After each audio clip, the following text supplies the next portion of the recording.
অবস্থা খারাপ তো মিয়া, এটা তো আমি ডাক্তার দেখাই দিব। শুনেন না, কথা শুনেন আপনি দাদা, একটা করে নিয়ে আস্তে আস্তে আস্তে আস্তে দেন। হ্যাঁ, নামান নামান নামান। নৌকা একজন ধরে রাখেন, আরেকজনের কোলে দেন। আপনারা যাবেন না?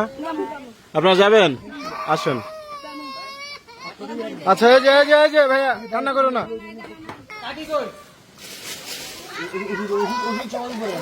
আস্তে আস্তে নামেন। আমি মনে করি এর চেয়ে ভালো লাগার আর কিছু হইতে পারে না। নৌকা ধরছি ধরছি, আস্তে আস্তে দেখা দেখা নামেন নামেন নামেন নামেন, আস্তে আস্তে নামেন।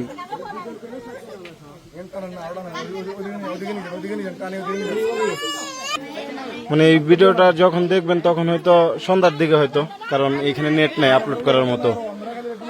সন্ধ্যাতে যারা দেখবেন তাদেরকে বলবো যদি পারেন, বিশেষ করে ওই ফুলগাজী বলে যেটারে আর কি, এইদিকে, তারপর হইতেছে পশুরাম, এইদিকে আপনারা আসেন। এইদিকে প্রচুর পরিমাণে মানুষ আটকে রয়েছে। আমরা এইদিকে জানতাম না যে মানুষ এইখানে আটকে আছে আর কি।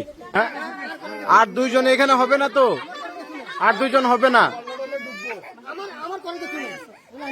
এই নৌকার অবস্থা ভালো না, পরের বার বাচ্চা বাচ্চা হলে দেন, যদি বাচ্চা হয় তাহলে দেন, আপনাদের ভালোর জন্য বলতেছি।